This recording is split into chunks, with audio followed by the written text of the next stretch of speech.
আল্লাহ পাক রব্বুল আলামিন মনের আশা যে এমনভাবে পূরণ করবে জীবনে ভাবতেই পারিনি।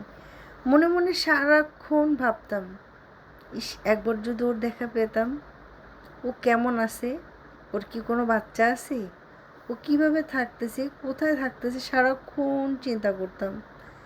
সেম ও আমার জন্য এমন করতো। ও পরবর্তীতে আমাকে বলছে, দুজন দুজনকে খুবই মিস করতাম। আমি ওকে ছোটোবেলা থেকে খুব বেশি ভালোবাসি, যেহেতু ও আমার কাজিন সিস্টার। কিন্তু ও আমাকে ভালোবাসতো, কিন্তু এখন যতটা ভালোবাসে না, এতটা ভালো আমাকে ছোটোবেলা বাসতোই না, ও পাত্তাই দিত না আমার যেটা মনে হয়। কিন্তু এখন ও বুঝে যে ওর লাইফে ওর স্বামীর পরে যদি কেউ ওকে সব থেকে বেশি ভালোবেসে থাকে, সে হচ্ছে আমি। তো হ্যাঁ, আমি বলতেছিলাম আমার কাজিন সিস্টারের কথা। আমরা দুজনেই দুবাই থাকি, ও থাকে রাসেল কেমা, আমি থাকি আজমান। তো আমরা দুজনে পরিকল্পনা করছি ঘুরতে যাব। আমাদের প্রতিবারই পরিকল্পনা করা হয়।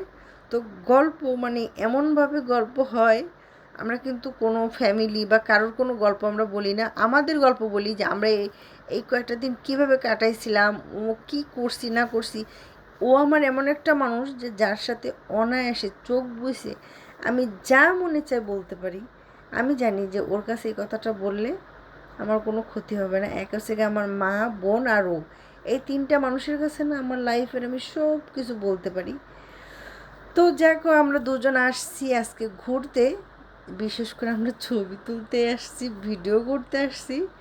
তো ওকে বলতেছিলাম চল বেরোই, ও বলছে কি বেরোয় একটু, এখন অনেক গরম তো দুবাই, আমরা একটু বেলা শেষে বেরোই।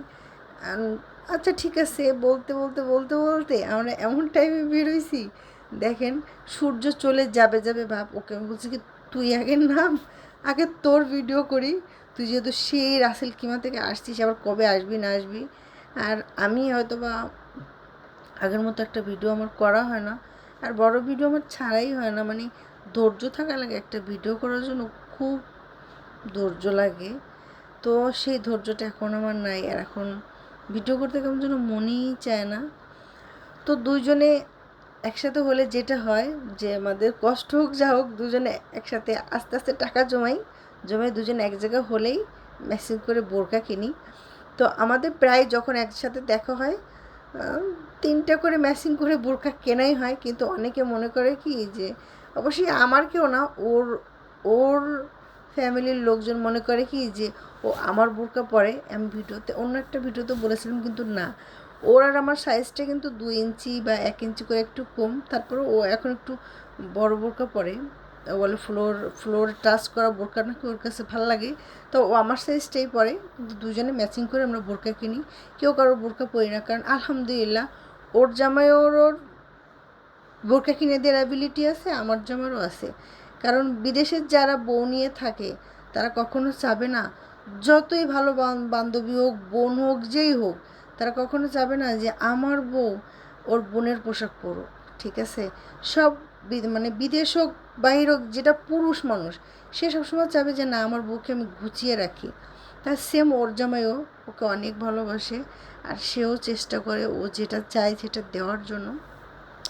তো এইখানে ও একবার ভিডিও করতেছে, আমি একবার ভিডিও করতেছি, আর সবাই আসলে আমার ভিডিওগুলো জাস্ট আপুরা দেখবে, এই জন্য আমি কিছু কিছু ভিডিও ক্লিপগুলো কাটলাম না।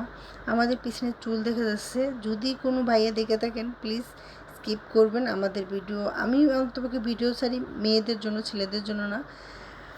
তো আমাদের দেখেন ভিডিও করতে করতে সন্ধ্যা হয়ে গেছে, আর এদিকে ওর যাওয়ার টাইম হয়ে গেছে। ও ছেলেদের স্কুল খোলা, ঈদে তেমন একটা কোরবানি ঈদে বন্ধ দিইনি, মাত্র 3 দিন বন্ধ দিছে। তো যেদিন বাবা বারে বারে ফোন দিচ্ছিলো, আর এদিকে ওর প্রচুর পরিমাণে মাথা ব্যথা উঠছে, তারপরেও ও ভিডিও করতেছে। আর এদিকে দেখেন ছেলেদের কি অবস্থা, ভিজে পুরো ঘামাই গেছে। আর আমরা আসছিলাম এই কর্নারটায়, এখানে রেস্টুরেন্টের মতো, মানে এত সুন্দর জায়গা, মানে ছবি তুলতে পারলে কিন্তু অনেক সুন্দর জায়গা, কিন্তু সময় লাগে। আর আমাদের হাতে মাত্র আমরা 2 ঘন্টা সময় নিয়ে আসছি। আর ও আমাকে একটা ফুল ছেড়ে দিয়েছিলো, আর এখানে আমরা টিকটক করতেছিলাম, এগুলো হচ্ছে টিকটকের ভিডিও। আর আসলে কি জানেন, একা থাকতে থাকতে না খুব বোরিং হয়ে যাওয়া লাগে, মানে অনেক বোরিং হয়ে যাওয়া লাগে। তো এই তো দেখেন, এই যে আমরা চলে যাচ্ছি, আর ছেলেরা চলে গেছে আগে, দুবাই একটা সুবিধা আছে রাস্তা পারাপারের জন্য, যে এই যে সিগন্যালগুলো আছে এই জন্য টেনশন হয় না। তো সবাই ভালো থাকবেন, সুস্থ থাকবেন, আমার জন্য দোয়া করবেন, আমি যেন ভালো থাকি, সুস্থ থাকি, আর আপনাদের মাঝে ছোট ছোট ভিডিও দিতে পারি। এখন আমার সব ভিডিও দেওয়া হয় রিলস। তো সবাই ভালো থাকবেন, খোদা হাফেজ।